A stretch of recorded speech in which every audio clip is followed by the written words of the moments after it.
ভাইরা বন্ধুরা, মুসা নবী উম্মতদেরকে নিয়ে তিনি বসলেন। বইসে তিনি মাত্র শুরু করবেন বয়ান।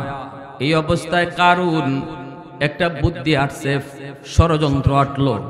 একটা মহিলারে টাকা দিয়ে নিয়ে আসলো মুসা নবীর বিরুদ্ধে জিনার অপবাদ দেওয়ার জন্য। নাউজুবিল্লাহ, জোরে বলেন। মুসা নবী খালি ওয়াজটা শুরু করবেন, এমনি কারণে ওইটা কয় ভাই কয়েকটা কথা জিগাই। হাজার হাজার মানুষ বোয়া উম্মত, নবী বয়ান করবেন। এই সময় হয়ে ওইটা কয় একটা ভাই একটা কথা কই। কি কথা কও? কয় জিনা করলে শাস্তি কি হয়? মুসা নবী কয় এর হত্যা করে ফেলা, রজম। এমনি কারণে কই শাস্তিটা খালি আমরার লাগি ওই না আপনার উপরেও আছে। দেখছেন নাকি? তার মুসা নবীর উপরে তো বোঝা যায় আসমান ভেঙে পড়ছে। নবী কয় হারামি, এটা কয় কি? শাস্তি তো সবার জন্য সমান হই। নবীর লাগে একরকম শাস্তি আর উম্মতের জন্য আরেক শাস্তি, এটা তো এমন না। অপরাধ যদি সমান হয় শাস্তিও সমান, ঠিক না? ধনী গরিব নাই, নবী উম্মত নাই, ফিরসাব আর মুরিদ নাই।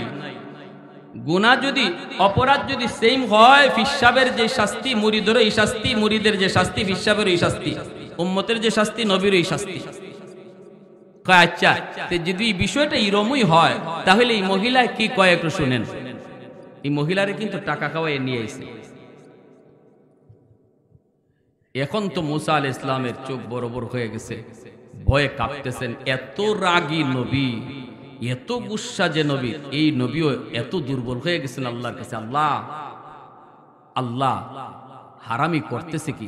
আমার এই হাজারো হাজারো উম্মতের সামনে এখন আমার বেইজ্জত করতেছে। আল্লাহ তুমি ইজ্জতের মালিক। ইজ্জতের মালিক কে?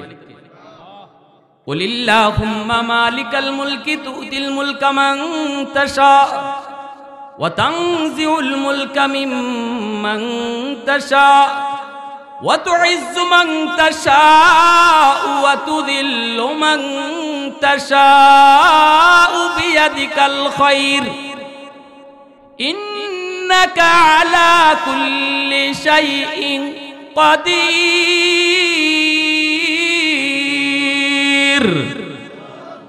সকল ক্ষমতার মালিক কে? ইজ্জতের মালিক কে? বেইজ্জত করনে ওয়ালা কে? আল্লাহ পাক রব্বুল আলামিনের কাছে মুসা নবী কয় মালিক তুমি ইজ্জতের মালিক। আল্লাহ বেঈমান আমার বিরুদ্ধে কত বড় ষড়যন্ত্র আটলো গো মালিক, মনে হয় এখন ইজ্জত নিয়ে যেতে পারবো না। আল্লাহ তুমি তো সব জানো, আমি তো নিরপরাধ। মহিলা যখন উঠছে কথা বলার জন্য, আল্লাহ পাক মহিলার জবান ঘুরায় দিছে। এই ক্ষমতা আল্লাহর আছে না নাই? আল্লাহ চাইলে মানুষের জবান আল্লাহ কেড়ে নিতে পারে। আল্লাহ চাইলে গাছের জবান আল্লাহ খুলে দিতে পারে। আল্লাহ চাইলে পাথরের জবান আল্লাহ খুলে দিতে পারে। চাইলে আল্লাহ চলন্ত মানুষ, ভালো মানুষ কথা মুহূর্তের ভিতরে বন্ধ করে দিতে পারে। ক্ষমতা আল্লাহর আছে না নাই? আর রহমান আল্লামাল কুরআন খালাকাল ইনসানা আল্লামাহুল বায়ান।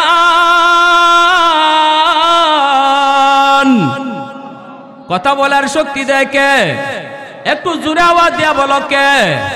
আল্লাহ চাইলে মানুষের জবান কেড়ে নিতে পারে, আল্লাহ চাইলে গাছের জবান খুলে দিতে পারে। এজন্য ওই মহিলা যা বলতে চেয়েছিল আল্লাহ কথা ঘুরাইয়া দিছে। মহিলা যা বলতে চায় বলতে পারে না, বলতে চায় যেই কথা বলতে পারে না। এক পর্যায়ে এসে এমন কথা বলা শুরু করলো, কয় ও উম্মতের দল, ও মানুষেরা, তোমরা যারা এখানে উপস্থিত হয়েছো শোনো শোনো শোনো, আমাকে কারুন টাকা খাওয়াইয়া আনছে মুসা নবীর বিরুদ্ধে জিনার অপবাদ দেওয়ার জন্য। সত্য কথা কইয়ে দিছে। সাথে সাথে মুসা আলাইহিস সালাম সেজদায় পড়ে আল্লাহর শুকরিয়া আদায় করে কান্দে। আল্লাহ তুমি বাঁচাইছো নিজ হাতে। মহিলা যেহেতু খালি কইলি তো এইটা সত্য মিথ্যা তো ফরে, ঠিক না? হাসানা মিসা এটা তো ফরেন না, দেখো। কিন্তু উপস্থিত মজলিসে মহিলা কইলিলি তো নবীর ইজ্জত শেষ, ঠিক কি না? কারণ আলেম উলামা এমনই, একজন আলেমের বিরুদ্ধেও যদি কোন সরকারে তারে ধরতে চায়, মানুষের কাছে ফসাইতে চায়, টাকা পয়সার লেনদেন দিয়া তারে ধরে না, ধরে কোন নারী কেলেঙ্কারি ফালাইয়া, মিথ্যা কথা, মিথ্যা ঘটনা, তারপর এটা সেন্সিটিভ কোন আলেমের সাথে যদি কোন রকম জড়াই দিতে পারে, মানুষের অন্তর থেকে তার মহব্বত সরে যায়। মানুষও ভাবলিকে মনে করবো দৌড় বা কিছু না কিছু হইব, তুই আসা না হইলে কি আর রময়নি এমনি রটেনি, ওই বিভিন্ন কথা শুরু হয়ে গেছে গিয়া। তো এই অবস্থায় একজন মানুষের ইজ্জত নষ্ট করার জন্য এই জায়গাটাই হলো সবচেয়ে দুর্বল জায়গা। আর কারণ এই দুর্বল জায়গাতেই মুসা নবীকে হিট করেছে। তখন মুসা আলাইহিস সালাম সেজদায় পড়ে আল্লাহ রে, আল্লাহ ও মালিক, কারণে যে এত বড় ষড়যন্ত্র করলো, যদি তুমি এখন আমারে না বাঁচাইতা তাহলে তো আমার কাম শেষ আছিল, আমি তো আর মুখ দেখাইতে পারতাম না। আল্লাহ আমার তো আর সহ্য হয় না, এটা তো তারে কিছু করা দরকার, তারে তো কিছু এর বদলা দেওয়া দরকার। এত বড় ষড়যন্ত্র যে করলো, আল্লাহ পাক কয় মুসা শাস্তিটা তুমি দিবা না আমি দিতাম? মুসা আলাইহিস সালামকে আল্লাহ তুমি কও, তুমি দিবা না আমি দিমু? আল্লাহ কয় মুসা তুমি ওই দেও শাস্তিটা, তবে আমি সাহায্য করব। কথা বুঝেননি? এমনি মুসা আলাইহিস সালাম কয় জমিন ওরে ধর, ওরে ধর, ইয়া আরদ খুজি, হে জমিন ওরে ধর। বলা মাত্রই আল্লাহ ইশারা দিয়ে দিছে জমিন রে। জমিনে তো আল্লাহর পাশে দিছে, আল্লাহ তোমার মুসায় তো কয় ধরতাম, কিন্তু তোমার আদেশ ছাড়া তো ধরি কেমনে? আল্লাহ কয় আমার গ্রিন সিগন্যাল আছে, অনুমতি আছে। জমিনের সাথে সাথে কামড় দিয়ে ধরছে। এখন তো কারণে বুঝছে কি রে, মাটি দিয়ে আমার কামড় দিয়ে ধরল। কারণ ওই চোর, ওই বাটপার যখন ধরা খাইলিছে, হে ভাগতে চাইছিল, কিন্তু দেখে আর ভাগতে পারে না, মাটি কামড় দিয়ে ধরছে। মাটি কামড় দিয়া কারণ তো টের পেয়ে গেল, বুঝে গেল তার বিপদ। কারণ তো বুঝে গেল, টের পেয়ে গেল বিপদ, কিন্তু এই বিপদ থেকে বাঁচবে কি কইরা? মুসা আলাইহিস সালামকে বলতেছে, ভাই বেয়াদবি করে ফেলেছি, ভুল করে ফেলেছি। কারণ মুসা আলাইহিস সালামের চাচাতো ভাই, কারণ কিন্তু মুসা আলাইহিস সালামের আপন চাচাতো ভাই। আর খালি শাস্তুলি ভাই না, মুসা আলাইহিস সালামের বোনকেও কারণের কাছে বিয়া দিয়েছেন। কারণ ভালো ছিল, কারণ কিন্তু প্রথমে অনেক আমলদার ছিল, তাওরাত কিতাবের হাফেজা ছিল। এরপরে এর লোভ লাগছে। কেমনে লোভ লাগছে? মুসা আলাইহিস সালামে কইছিল, আল্লাহ এই তাওরাত কিতাবে কি করবো? আল্লাহ কয় বাইন্ডিং করো। মুসা আলাইহিস সালাম কয় কি দিয়া? আল্লাহ কয় স্বর্ণ দিয়া। মুসা আলাইহিস সালাম কয় আল্লাহ 1000 খণ্ডের তাওরাত আমি বাইন্ডিং করমু, এত স্বর্ণ পাইমু কই? তখন আল্লাহ কয় স্বর্ণের কোনো অভাব হইতো না, জান্নাত থেকে একটা পাথর দিলাম, যে পাথরটার নাম হলো পরশ পাথর। নাম শুনছেন না আপনারা অনেকে? পরশ পাথর নামই খালি শুনছি আমরা, জীবনে কেউ দেখছেননি পরশ পাথর। হ্যাঁ, পরশ পাথর কারে কয়? পরশ পাথর হইলো ই পাথর যেখানেই লাগানি হয়, মাটিত লাগলে মাটি সোনা হয়ে যায়, এইটারে কয় পরশ পাথর। পরশ পাথরের অর্থ হইলো এটা এমন এক জান্নাতি দামি পাথর, এই পাথর মাটিত লাগাইলে মাটি স্বর্ণ, পাথরে লাগাইলে পাথর স্বর্ণ, সব স্বর্ণ হয়ে যায়। এই এত দামি একটা পাথর আল্লাহ জান্নাত থেকে মুসা নবীরে দিলেন, আর বললেন এই পাথরটা তুমি মাটির চাকায় লাগাইলে মাটি সোনা, পাথরে লাগাইলে পাথর সোনা। সোনা কত চাও তুমি? তাওরাত কিতাবে বাইন্ডিং করো। মুসা আলাইহিস সালাম এই জান্নাতি পাথর পাইয়া এইবার তিনি বুঝে গেছেন যে স্বর্ণ তো হয়ে যাইব। তখন কয় আল্লাহ স্বর্ণ তো পাইছি, বুঝিছে, এখন বানাইব কেডায়? স্বর্ণকার তো লাগবো। ওই কারণ আসিল স্বর্ণকার, কারণ আসিল স্বর্ণকার। স্বর্ণকার বুঝিনি আমরা? বানিয়ে যেটা কই, বাংলা বানিয়া সুখের ভাষা কি কয়? একটু বানিয়ে দিও বানিয়া। তো কারণ কিন্তু তখন ভালো। মুসা আলাইহিস সালাম যেমন তাওরাত কিতাবের হাফেজ, কারুনও কিন্তু তাওরাত কিতাবের হাফেজ ছিল, ভালো ছিল, কিন্তু স্বর্ণের কাজ জানতো। মুসা আলাইহিস সালাম ডাক দিলেন, একদিকে শাস্তলি ভাই আর একদিকে বোন জামাই কারুন। ডাক দিছেন, এ কারুন এদিকে আও। ভাই কি হইছে? কয় আল্লাহর কিতাব তাওরাতের বাইন্ডিং করতে হবে, স্বর্ণের বাইন্ডিং।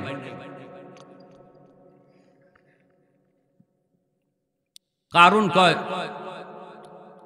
এত স্বর্ণ পাইমু কই? মুসা আলাইহিস সালাম কয় স্বর্ণের ব্যবস্থা হইছে। কয় কেমনে? আল্লাহ একটা জান্নাতি পাথর দিছে, এই পাথরটার নাম হইল পরশ পাথর। এই পাথর যেখানে লাগাইমু এই জায়গায় সোনা হয়ে যাব। অতএব সোনার কোনো অভাব নাই, তুমি খালি কাম করতায় আর বাইন্ডিং করতায়। মুসা আলাইহিস সালাম এই কথা কোয়ার পরে কারণে কয় পাথরটা একটু দেখি, ওই এর লোভ লেগে গেছে। মুসা আলাইহিস সালাম কয় পাথর তো তোমার কাছে দিমু, কারণ না দিলে তুমি স্বর্ণ বানাইবা, স্বর্ণ পাইবা কোত্থেকে, দিমু, কিন্তু ওয়াদা করো কাম শেষ পাথর আবার আমারে দিয়া দিবা, আমি আল্লাহরে পাথর বুঝাইয়া দিমু, এটা জান্নাতি পাথর, এটা দুনিয়ার কোনো পাথর না, এটা আবার জান্নাতে চলে যাইব, আমাদের কাম শেষ হইলে পাথর যাইবগা, তুমি পাথর দিয়া দিবা, ওয়াদা করো। কারণ কয় ভাই আমি জীবনে কোনোদিন ওয়াদা ভাঙছি। সুরের মার জের ভিতরে 2 নম্বরই তাকে দেখবেন পয়লা ছুটি খালি বড় বড় মাত মাতে, বড় বড় মাত মাতবো, যার যার ভিতরে 2 নম্বরই থাকবে। তো কারণে এই কথা কওয়ার পরে মুসা আলাইহিস সালাম কইতে ঠিক আছে নাও নাও ওই পাথর লয়ে যাও, কাম কইরো, দেলাইও কিন্তু কই দেলাইমু ভাই। ওমা কাম কুম সব শেষ, বাইন্ডিং করা শেষ। মুসা আলাইহিস সালাম কয় কিরে কারণ কই পাথরটা দেও তাড়াতাড়ি, আল্লাহ তো চাইতেছে। কয় ইন্না লিল্লাহ, ভাই আপনারে কেমনে যে কইমু, লজ্জায় বাসি না, পাথরটা তো আড়াই লিছে, পাথরটা বলে আড়াই লিছে। মুসা আলাইহিস সালাম কয় কারণ দেখ তুই আমারে চিনস নি, আমি কেমন এটাও জানোস, দললে কিন্তু সারি না। মুসা আলাইহিস সালামের এক থাপ্পড়ে মানুষ মরছে, জানেন না আপনারা? হ্যাঁ, কি জাত থাপ্পড় এটা? মারবার লাগি মারছেন থাপ্পড় না মারি বাঙ্গাইছেন? আমরা যে ছোট্ট 2টা মানুষে যদি মারামারি করে, ছোট 2টা ফুলাফানে মারামারি করে, আমরা যে 2 জনরে গিয়া মারি, মাইরে যে এই পারে না, এই যে ছোট করে থাবা দেই, এই থাবা দেওয়ার উদ্দেশ্য কি মারি লিতাম? মুসা আলাইহিস সালাম এইভাবে কইছিলাম, এ বেটা যা যা, পারে না যা, পারে না, এই পারে না কই যে যা কইছেন এতই শেষ। এখন বুঝেন আত কি জাত শক্তি আছে, নবীর শক্তি, হাতে কি জাত শক্তি আছে, এই যে পারে না যে কইয়া তো লাগাইছো, আল্লাহ কোরআনের মধ্যে কইছে হে শেষ, মরি গেছে। ফেরাউনের বংশের লোক, কিপ্তি বংশের লোক, ওই মুসা আলাইহিস সালামের বিরুদ্ধে মামলা হয়ে গেল, হত্যা মামলা। মুসারে ধরো, ফেরাউন ঘোষণা দিয়া দিল। তো ওই মুসা নবী বলতেছে কারুন লুক করিস না, দিয়ালা পাথরটা কিন্তু আল্লাহর দেওয়া, আর তুই যে পাথরটা লুকায় রাখতে পারবি তা না, দিয়া দে, আল্লাহ কিন্তু দেখতেছে সব। কয় ভাই আমি দিমু কুত্তি গা, হারাই লিছি। এমন লোক করা করছে, শিকারই করে না, শিকারই করে না। তখন মুসা আলাইহিস সালাম আল্লাহর কাছে, আল্লাহ হারামি তো লুক করে নিছে, এখন কি করতাম, এর কি ফিটাই বই, ফিটাইলে কিন্তু দিয়া লাগবে। আল্লাহ পাক কয় মুসা ফিটাইবারও দরকার নাই, মারনেরও দরকার নাই, এ যে পাথর কই রাখছে আর কিতা করতেছে এটা তুমি যেমন জানো, আর আমি আল্লাহও দেখতেছি, সব দেখতেছি, তবে হের একটু সুযোগ দিয়া লাও, দেখি কি করে। আল্লাহ কয় এর একটু সুযোগ দিয়া লাও, লোভ যখন করছে একটু দিয়া দেও, দেখি কি করে। ওই এই পাথর দিয়া কারুন যে এত বড় ধনী হয়েছে, কেমনে ধনী হয়েছে কাহিনী শুনেন। ওই পাথর ভাইয়া হে লুকাইয়া লুকাইয়া অন্ধকারে অন্ধকারে ওই হত পাহাড়ও গিয়া এই পাথর লাগায়, পুরা পাহাড় শোনা হয়ে যায়, আর খালি কয় ভাই সিরি। এই স্বর্ণের ব্যবসা শুরু করলো সারা বিশ্ব জুড়ে কারণে। মুসা আলাইহিস সালাম মাঝে মাঝে ডাকে আনে, কারুন অত টাকা ফাঁস কই, অত সোনা ফাঁস কই, এখনো বালা আছে পাথরটা দিয়ালা। হয় না ভাই আমার কাছে নাই, আর আল্লাহ পাক তো তার সুযোগ দিয়া লাইছে, আল্লাহ কাছে দেখি কি করে। এইভাবে স্বর্ণ দিয়া সম্পদের পাহাড় বানাইয়া কারুন হয়ে গেল বিশ্বের সবচেয়ে বড় ধনী। আল্লাহ পাক এবার কইছিল মুসা এখন কারুনের কাছে যাও, গিয়া কও হে কেমনে সম্পদ বানাইছে, এটা হে যেমন জানে আমি আল্লাহও জানি, তবে যাই বানাইছে না বানাইছে, আচ্ছা বানাইছেই বলা, এখন গিয়া কও জাকাত দিত। মুসা আলাইহিস সালাম আয়া কইলেন কারুন আল্লাহ জাকাত চাইতেছে তোমার সম্পদের, সম্পদ যে কেমনে বানাইছো দুনিয়ার মানুষের না জানলো আল্লাহ তো জানে, আর আমিও তো জানি, তুমিও জানো, এখন যা বানাইছো বানাইছো, আল্লাহ বলতেছে জাকাত দেওয়ার জন্য। অল্প কটা টাকা জাকাত, এই চাওয়াটাই মুসা আলাইহিস সালামের কাল হয়ে গেল। তাফসীরে কিতাবে লেখেন কারুন এমন কিপটা আছিল, এর আতো ফানি লইলে আঙ্গুলের ফাঁক দিয়ে ফানি ফরবার লাগিয়ে দিত। বুঝুন না আপনারা, অসুবিধা হইতেছে না?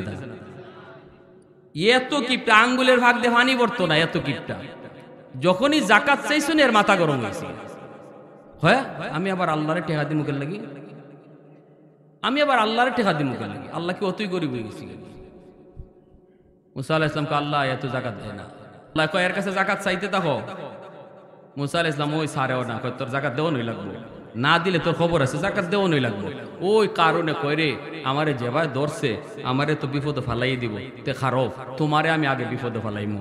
ওই এক মহিলা গেট টেকা দিয়ে সাজাইছে, সাজাইয়া কয় কালকে মুসায় বাসন দিব উম্মতরে লইয়া, তুই উঠতে কইবে মুসা আমার সাথে জিনা করছে, জাকাত কেমনে নেয় দেখেন। কথা বুঝছেন? ওই তো মুসা আলাইহিস সালাম আল্লাহ হারামি তো কই ফোন তো গেছে, এখন তো আমার মান ইজ্জত লিয়ে টান দিছে, আল্লাহ এখন কি করতাম? আল্লাহ কয় ধরো তুমি, ওই সাহায্য আমি করবো। মুসা আলাইহিস সালাম কয় এ জমিন ধর। কামড় দিয়ে যখন ধরছে কারণ আর যাইতে পারে না, ভাই মাফ চাই ভাই, আর জীবনে বেয়াদবি করতাম না। মুসা আলাইহিস সালাম কয় এই জমিন ভালো করে ধর। এমন কামড় দিছে, এখন এক কামড়ে আটু পর্যন্ত লই গেছে নিচে। কারণে দেখে এখন নিচিতে যাইতেছে, এতক্ষণ দৈরে রাখছিল এখন দি নিচিতে যায়। কারণে ভাই মাফ চাই ভাই, আর জীবনে এই কাম করবো না, আর জীবনে এই কাম করবো না, আর জীবনে এই কাম করবো না, যে ভাই আপনি কইবেন এবার চলমু। মুসা আলাইহিস সালাম কই জমিন ওরে ধর। আবার বুক পর্যন্ত লই গেছি, জমিনে টান মাইরে নিচে দিয়া। তখনই কারণে ভাই অন্তত ভাই না আমি আপনার বোন জামাই, এতটুকু খাতির হইলে একটু মায়া করেন। মুসা আলাইহিস সালাম কয় জমিন ধর। যখন কইছে গলা পর্যন্ত গেছি তখনই কারণে কয় বুঝছি তুমি আমারে মাটির তলে দাবাইয়া আমার সব সম্পদের মালিক হইতায়। কেমন ফরমালিন মার্কা ডাকাইত বুঝছি, মরবার সময় কি তা কয়। মুসা আলাইহিস সালাম কয় আল্লাহ হারামি কয় কি তা, আমি বলে এর সম্পদের লোভে এরে মারতেছি। আল্লাহ তো এর চোখের সামনেই এর যে দালান কোটাগুলি আছে, অট্টালিকা আছে, সব এর চোখের সামনে ওর সাথে মাটিতে দাবাও। এ দেখো যে এর সাথে এই বড় বড় বিল্ডিং মাটিতে দাবতেছে। আমি লুবি না, এগুলো সব এ দেখতো। তখনই আল্লাহ কয় ঠিক আছে তুমি অর্ডার করো। সাথে সাথে তার আলিশান প্রাসাদ গুলা তার চোখের সামনে তার সাথে মাটিতে দাবতেছে। তখনই কারণ কইছিল ভাই মাপ চাই। মুসা আলাইহিস সালাম কয় কোনো মাফ নাই, জমিন ধর।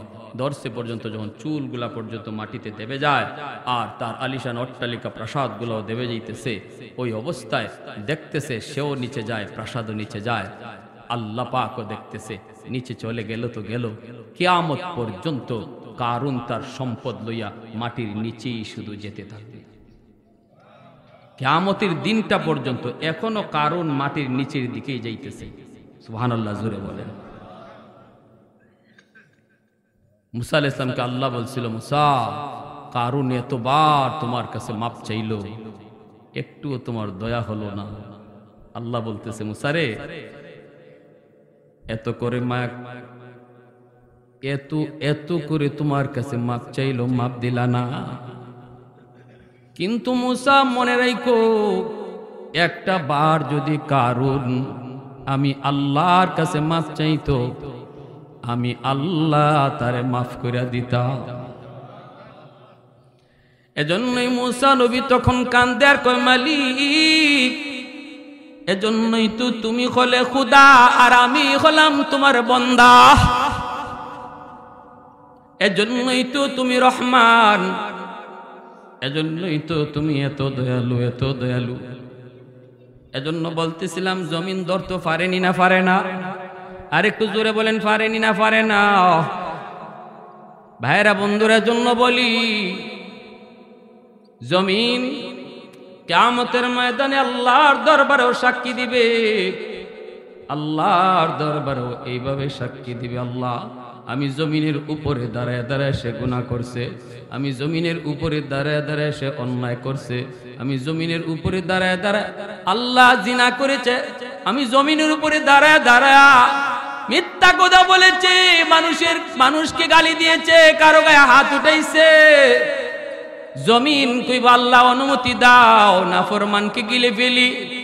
আল্লাহ পাক বলবে না রে জমিন, না না, আমার আর আমার বান্দা বান্দির মাঝখানে তোরা কেউ নাক গলাবি না, কারণ আমি এই মানুষকে বড় আদর করে বানাইছি, আসমান আল্লাহ বানাইছেন কুন ফায়াকুন বইলা, জমিন আল্লাহ বানাইছেন কুন ফায়াকুন বইলা, ফেরেশতা আল্লাহ বানাইছেন কুন ফায়াকুন বইলা, সবকিছু আল্লাহ বানাইছেন আদেশ দিয়া। আল্লাহ বলছেন এ বেহেশত হও, বেহেশত হয়ে গেছে। আল্লাহ বলছেন এরে জমিন হও, জমিন হয়ে গেছে। আল্লাহ বলছেন এরে আসমান হও, আসমান হয়ে গেছে। আল্লাহ বলছেন জাহান্নাম হও, জাহান্নাম হয়ে গেছে। কিন্তু আল্লাহ বলে মানুষ বানাইতে আমি আল্লাহ এইভাবে আদেশ করি নাই, আমি এই কথা বলি নাই মানুষ হও হয়ে গেছে, এইভাবে মানুষ বানাই নাই। মানুষ যখন আমি বানাইছি খালাকতু বিয়াদাইয়া, আমি আমার নিজের হাত দিয়া মানুষ বানাইছি।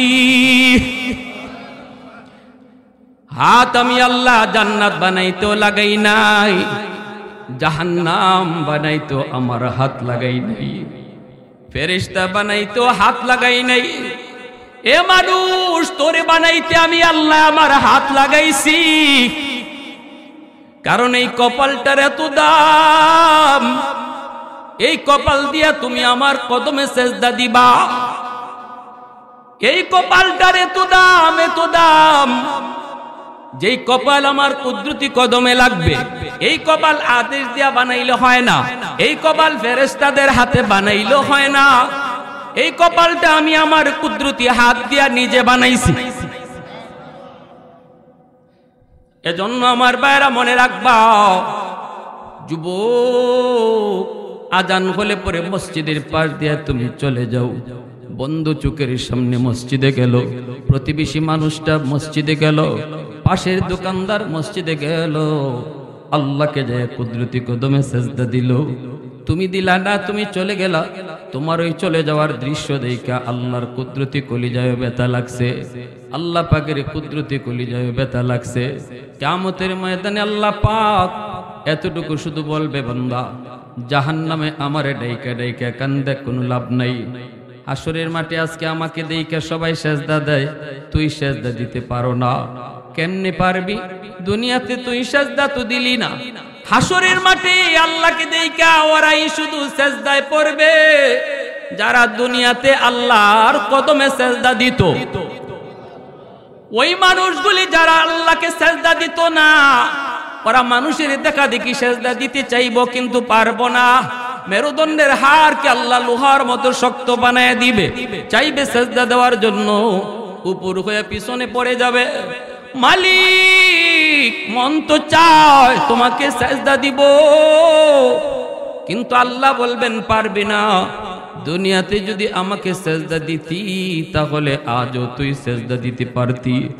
দুনিয়া যারা সেজদা দেয় নাই তারা শুধু দেখবে, চেষ্টা করবে, কিন্তু কোমর তার বাঁকা হবে না, মেরুদণ্ডের হাড় তার বাঁকা হবে না, চোখের পানির বদলে রক্ত ঝরবে।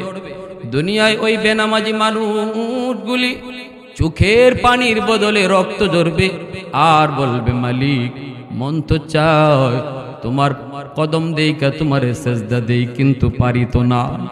আল্লাহ কইব, বান্দা না না, ওই দিন যদি তুই দাওয়াত তাবলীগ ওয়ালাদের ডাকে মসজিদে যাইতি, ওই দিন যদি উলামায়ে কেরামের ডাকে ওয়াজ মাহফিলে বসতি, হয়তো কোনো একটা কথার দ্বারা আমি আল্লাহ তোর দিল পরিবর্তন করে দিতাম। না না, কিছুই হয় নাই। বন্ধুদের নিয়ে তখনও তুই আড্ডায় ছিলি, তুই তোর কাজে ব্যস্ত ছিলি। অতএব বান্দা আজ আফসোস করে লাভ নাই।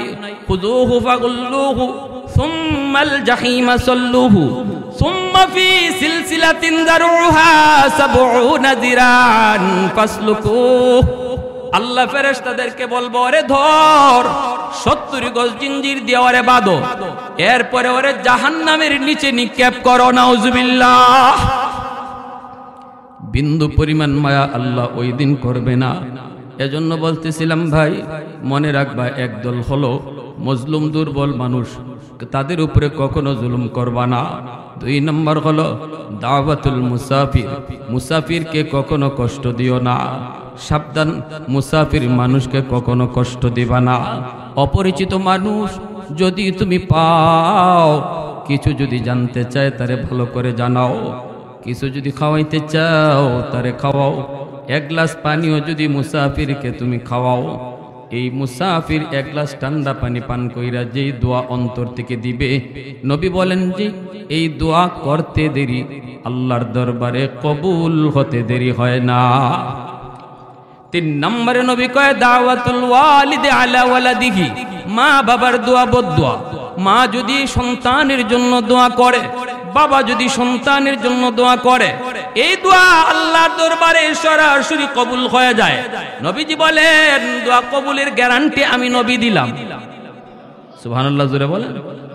আব্দুল কাদের জিলানী, মঈনুদ্দিন চিশতির মতো এত বড় বুজুর্গ, এত বড় আল্লাহওয়ালা, এত বড় কুতুব যদি তোমার ঘরে আনো, বড় পীর আব্দুল কাদের জিলানী যদি তোমার জন্য দোয়া করে রে যুবক, এই দোয়া কবুল হবে কি হবে না কোনো গ্যারান্টি নাই। কিন্তু ভাঙ্গা করে তোমার মা যদি দোয়া করে, ভাঙ্গা করে বৈশা যদি মা হাত উঠায়, বাবা হাত উঠায়, নবীজি বলেন এই দোয়া কবুল হবে, গ্যারান্টি আছে।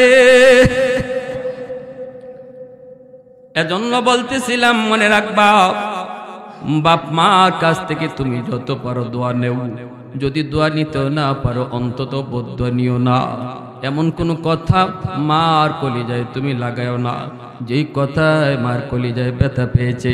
এমন কোনো কথা তুমি বাবাকে কইও না রে যুবক, এমন কোনো আচরণ তুমি কইরো না যেই আচরণে বাবায় কষ্ট পাইছে। এই কষ্টটা কিন্তু আল্লাহর আরশে পৌঁছে, মাঝখানে কোনো বাধা থাকে না, সোজা আল্লাহর কাছে পৌঁছে যাও। জিন্দেগির সফলতা আল্লাহ বরবাদ করে দিবে, চাকুরি পাবা না, ব্যবসা বাণিজ্যের সফলতা পাইবা না, হায়াতের ভিতরে বরকত পাইবা না, না না লেখাপড়ায় উন্নতি হবে না, কোন সাইডে তুমি না না সূর্যের মুখ দেখবা না।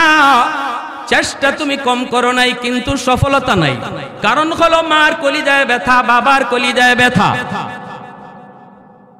এজন্যই মা বাবা হলো পাওয়ার হাউস। দুনিয়ার সফলতা চাও, পাওয়ার হাউস থেকে লাইন ওকে করো, মা বাবার দোয়া নিয়ে চলো, মা বাবার দোয়া নিয়ে সামনে আগাও। যে কোনো কাজ তুমি বাপ মার দোয়া নিয়ে শুরু করো, এই কাজের মধ্যে আল্লাহ সফলতা দান করবে, ঠিক কিনা? এজন্য বলি সাবধান। কেন আমি আলোর মুখ দেখি না, কেন কোনো পথ খুঁজে পাই না? আমাদেরকে কেউ যদি জানতে চায় আগে বলি দেখো লাইন কাটা কিনা, বাপ মার কাছে লাইন কাটা কিনা। যদি লাইন কাটা থাকে লাইন ওকে করো, আল্লাহ সফলতায় পৌঁছে দিবে, সফলতায় পৌঁছে দিবে। এজন্য বাপ মারে খুশি রাখা দরকার আছে না নাই? লক্ষ টাকাও খরচ করতে হয় না, বল মাছ খাওয়াইও মাকে খুশি করতে হয় না। মুখ ভরে আম্মা কয়া ডাক দাও, মুখ ভরে আব্বা কয়া তুমি ডাক দাও, দেখবা মার দিল খুশি হয়ে গেছে রে যুবক, দেখবা বাবার দিলটা খুশি হয়ে গেছে। একটা ছেলে মারে বাবারে মাসের মাস বেতন দেয়, মাসের মাস টাকা দেয় 20,000 30,000, কিন্তু বছরে একবারও আম্মা কয়া ডাক দেয় না। আরেকটা পোলায় বাপ মার টাকা শুধু খরচ করে দেয় না, কিন্তু ঘরে ঢুকে কয় আম্মা, খাইতেও কয় আম্মা, ঘুমাইতেও কয় আব্বা, যাইতেও কয় আম্মা, ঢুকতেও কয় আব্বা। দেখবা এই বেশি বেশি আম্মা আব্বা ডাকার কারণে এই সন্তানের প্রতি বাপ মার মায়া বেশি থাকে। এজন্য বলি আল্লাহ পাক রব্বুল আলামিন কয় বন্ধু তুমি জানায় দাও রেদার রাব্বি ফি রেদাল ওয়ালিদাইন, যেই সন্তান মা বাবাকে বেশি বেশি আব্বা আম্মা কইয়া ডাক দিও যদি খুশি করে, সে যেন মারে বাবারে শুধু খুশি করলো না, আমি আল্লাহকে খুশি কইরা নিল। তাহলে বাপ মা খুশি থাকলে কে খুশি? একটু জোরে আওয়াজ দেওয়া বলেন কে খুশি? বাপ মা নারাজ হলে কে নারাজ? আল্লাহ নারাজ। নামাজ পড়েও আল্লাহকে রাজি করানো যাবে না যদি বাপ মা রাজি না থাকে। হজ করেও আল্লাহকে রাজি করানো যাবে না যদি মা বাবা রাজি না থাকে। এজন্য মনে রাখবে যুবক, আল্লাহকে খুশি রাখতে চাও, দিন জিন্দিগির সব কাজে তুমি সফল হতে চাও, আগে মা বাবারে তুমি খুশি করো। এজন্য আল্লাহ কয় আনিশকুরলি ওয়ালি ওয়ালিদাই। পবিত্র কোরআনের সূরাতুল লুকমানে আল্লাহ বলে আমি আল্লাহর শুকরিয়া আদায় করো, সাথে সাথে মা বাবার শুকরিয়া আদায় করো। এই তিন ব্যক্তির দোয়া নিয়ে চলবো, কখনো বদদোয়া নিব না। রাজি আছি কারা কারা একটু হাত উঠে আল্লাহকে দেখান। সমাজে দুর্বল মানুষের উপরে জুলুম করব না। মুসাফির দেখলে পরে তার কাছ থেকে দোয়া নিব, কোনো আচরণ ভালো আচরণ কইরা। আর মা বাবার সাথে সবসময় হাসি মুখে কথা বলবো, কখনো তাদের কলিজায় ব্যথা দিব না। তাদেরকে খুশি রাইকে আল্লাহকে খুশি করব। আল্লাহ তৌফিক দান করুন। এই যে শিক্ষাগুলা, এগুলা কি স্কুল কলেজে শিখায় না মাদ্রাসায় শিখায়? কি ভাই জোরে বলেন? আল্লাহকে খুশি করার যে তিনটা পথ, তিনটা লাইন দেখাইলাম, এগুলো স্কুল কলেজে শিখাইবো না মাদ্রাসায় শিখাইবো? এই মাদ্রাসা আপনাদের এখানে, এখানে তো এইগুলোই শেখানো হয়।